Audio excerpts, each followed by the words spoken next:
anyone on the panel that wants to take this up. What are the problems with these responses? What are the limitations in these responses? Because our refugee policies, as many of us know, are becoming more ruthless and more torturous than we could have even imagined.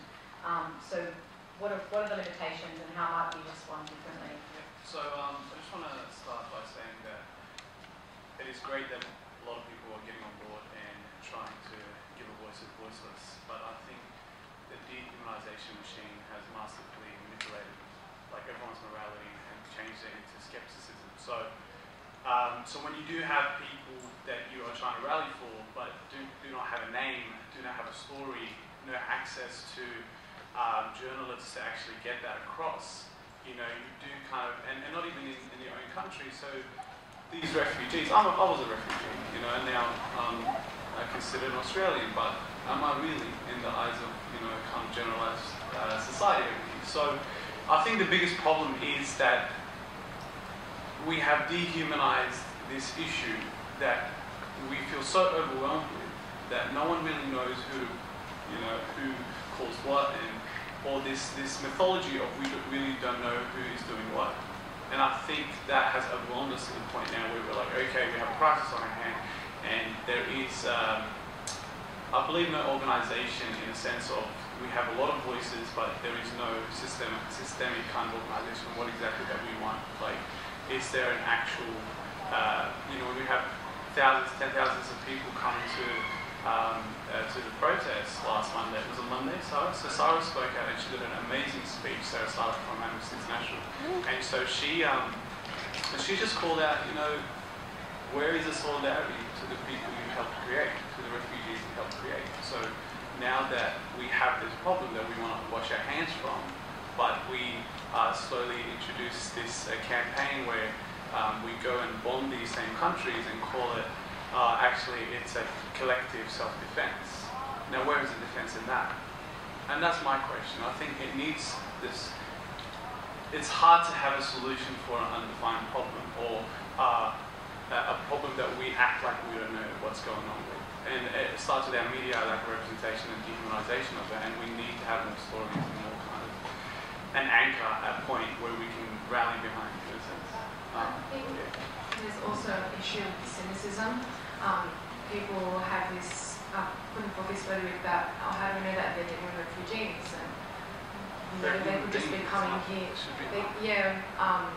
So definitely I do agree on the dehumanization point, and also Australia as a essentially first world country, except for the M5, has a social duty, especially given the fact that I think we're ranked 37th in the world in terms of refugee intake, and that's a bit amazing. No, I wanted to say that, you know, I've been watching on social media, there's, you know, these feel-good videos about, you know, people welcoming trainloads of refugees in Europe or whatever. I think it's very nice. I'm not that cynical that, you know, prefer that to people like throwing rocks at them. But it really feels like people are responding to like a natural disaster, like some apolitical event has happened. Suddenly there's all these poor people, and, you know, out of our own generosity, we're taking them in. You know, again, Western charity really is, you know, is very self-serving narrative. So, you know, it feeds into this superiority complex. Well, you know, now we're going to open our arms and you know, take you in from these horrible, savage places that you're escaping. And, you know, like Omid said, like there are people in detention in Australia who have exactly the same story. There are people who have watched their children drown. There's people who have, you know, died in detention. There's children who tried to commit suicide in detention. You know, it's just complete hypocrisy to say, you know, to basically pretend that that's not happening, but suddenly this, you know, this event has taken place and now we owe, you know, all our solidarity and all our, you know, generosity, which we absolutely do, but it's just not consistent at all. That's an interesting point you make about the apolitical nature of how the supposedly now new refugee crisis is being presented. The refusal to take responsibility for the fact that we create those crises. Yeah. I guess sometimes Sarah and Ahmed both talked about narratives and dehumanising refugees. But it's interesting that this university has used a refugee story in their advertising, and that's, I'm just making that as a passing comment. It's an interesting kind of use of that narrative. I'm going to throw it to Omen to ask the next question.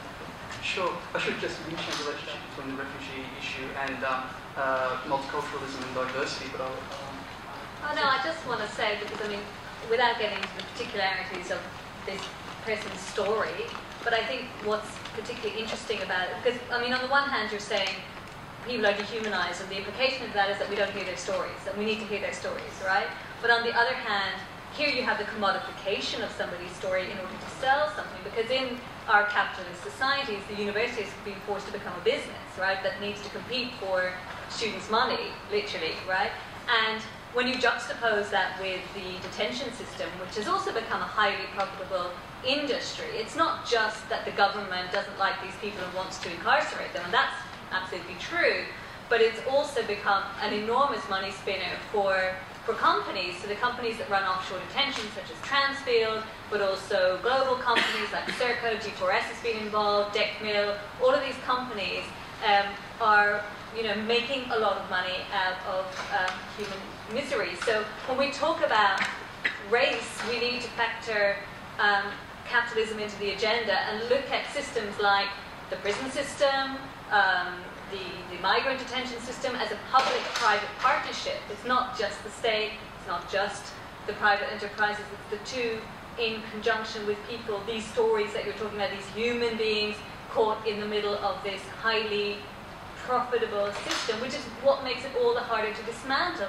Because it's not just about hearts and minds and getting people out to light their candles and sing their songs and, even open their homes to individual refugees, fantastic as all of that is, but it's about dismantling an entire industry as well as an ideology.